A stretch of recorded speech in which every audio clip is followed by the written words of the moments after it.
All right, everyone, welcome back to another video in the Beyond the Hype series. In the last video, we talked about the blockchain technology.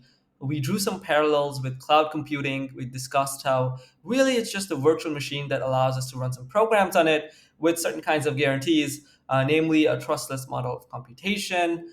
And it allows us to verify the correctness of our programs across the super distributed network that might have adversaries, which is a pretty hard thing to do.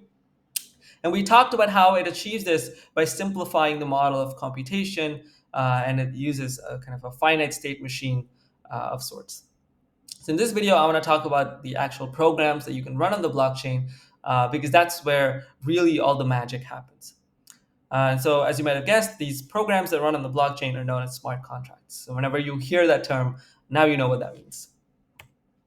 So I want to walk through this video with a motivating example of a simpler universe. And it's a computational universe, it's a metaverse of sorts. And it's simple because instead of a 2D or a 3D world, we have a one-dimensional world. And there's a bunch of citizens living in this world, and those are represented by the dots on this number line. And I am the government for this metaverse. So I am tasked with a problem. I want to place a hospital in a location such that the average distance to all of the citizens is minimized from the hospital. So I'm the government. I want the best for all of my people, and I can maximize the welfare. I can maximize the total happiness of my people by placing the hospital in a way that it can benefit everyone instead of a select few. But the problem is that this is a privacy sensitive world, and I don't know where anyone lives. So I have to ask them manually. Now, the twist is that everyone in this world will lie if it serves their purposes. So, for example, we have, let's say that location is the average location of all the people involved on this map. The person in the green over there, so that dot, has an incentive to actually say, oh, I don't live there, I live all the way here. So it can report a false location. And what that would do is it would move the average closer to that person's actual location. And so by lying, this person actually improved their outcomes. Now, because that person can do that, everyone else can also report locations that are further to the other side of the average, which move the hospital closer to their own locations. And it would actually be a whole tug of war of where to place the hospital. And that would get me nowhere, right? If everyone's lying, I don't know what to do, and this is going to get me nowhere.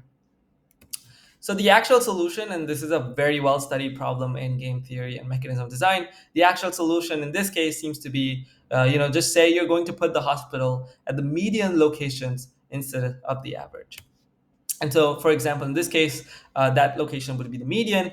All the people to the left of the median can go further to the left, and that wouldn't change the median because it's the same. The people on the right can go further to the right, and that wouldn't change the median. And the person who's at the median, who can actually change the median, has no incentive to do so because he's the happiest. He has the hospital exactly where he wants it to be.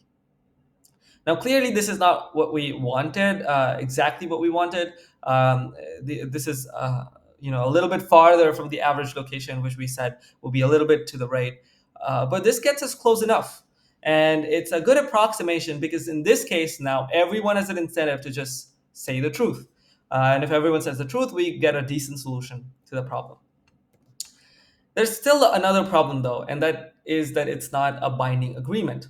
So once I have everyone's locations, I can just say, you know what, I'm just going to put it at the average of all of these locations. So if people think that this is not a binding agreement, that it's not going to be the median for sure, they still have an incentive to lie, and that gets me nowhere. So that's where the blockchain comes in. Recall that programs on the blockchain follow a predefined set of rules that cannot be changed once the contract is published. And all of the rules of the program are transparent to the users. So if the result of the vote is made clear through the median rule, if I guarantee that given all of your locations, I'm definitely going to pick the median, everyone has an incentive to say the truth, and this ensures a trustless contract between everyone comes up with a decent solution to the problem. Now, this works because it's a computational world. In this case, it's a computational universe. And so the result of of a program can actually affect this world in some physical way. In reality, the real universe is not nearly as simple. And so, how can we transfer some of this to the actual world? So, what we did in this case was we designed a mechanism to solve this problem and get the incentives for everyone involved in the contract to align in a way that we achieve a decent solution. We could also do that in the real world. And so, the example that I want to go through is that of an escrow.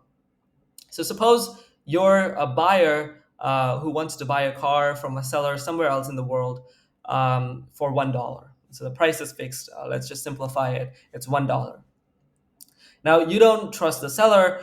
You don't know that if you just pay the amount that the car will actually arrive to you.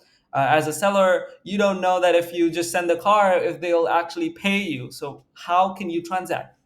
And so typically, what you would do is you would involve an escrow or a bank, which would take the buyer's money, hold it, and then as soon as the seller sends the car to the buyer and the buyer says, "Yes, I have received the car," the bank would pass that dollar on to the seller. Now, this has a whole suite of problems. First of all, you need to trust the escrow.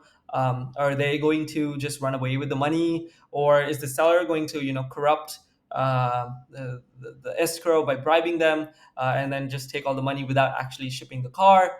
Or, what if the escrow can't verify that the buyer actually received the car? What if the buyer hides it or something? And so, how do you work through this in a way that you don't have to trust the escrow or the seller to do their jobs correctly?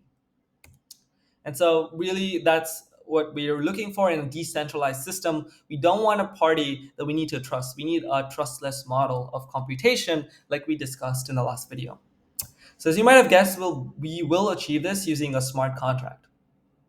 So, the first step in the smart contract would be that both the seller and the buyer will actually give $2 to the smart contract.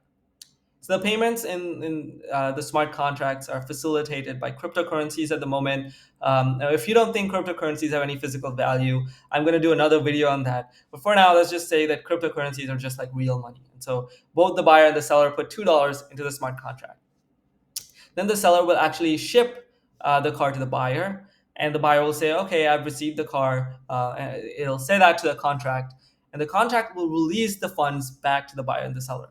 So the buyer will get $1, which was the extra payment that they made to the contract. The seller will get back the $2 that they put into the contract in the first place, and then they'll get the extra dollar for the actual payment of the car. Okay. Now, why does this work? Well, because the buyer has extra money locked into the contract, they have an incentive to release it as soon as possible. So as soon as the buyer will receive a car, they'll just say to the contract, "Yes, I've received it. Please release the payment," and then they'll get the $1 back at least, and the seller will get their money.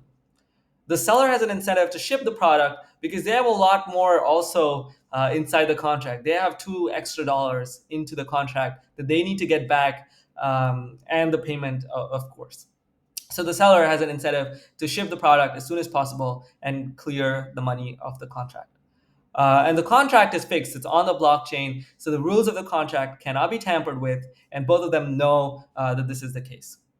Now, if for whatever reason the seller cannot ship the product to the buyer, the seller will still have an incentive to cancel the contract and give both the buyer and the seller the $2 that they put in back, minus some transaction fees, of course.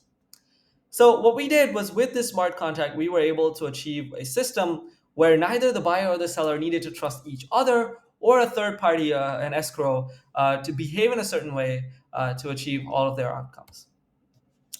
So to recap, this works because no single entity controls the blockchain.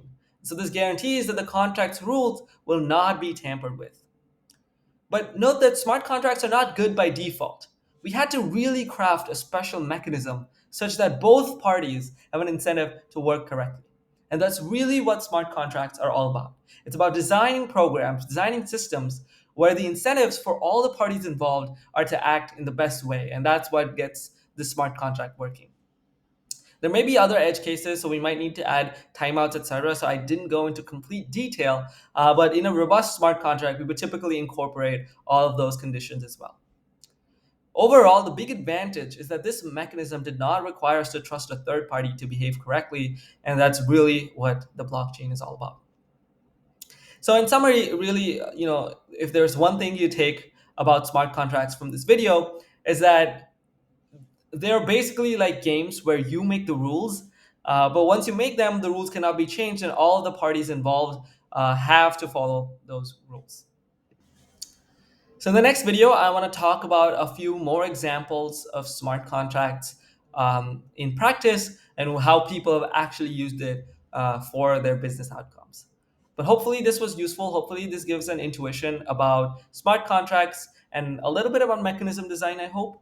And it gives an idea of why this does something that could not have been achieved without the blockchain or without smart contracts. It's a unique use case that we couldn't solve by the existing means. And so that's really now the key differentiator of the blockchain technology compared to how business was done as usual. Again, if you found this video as useful, please leave a like or a comment or share the video and subscribe to the channel for more content like this. Right? Bye, everyone.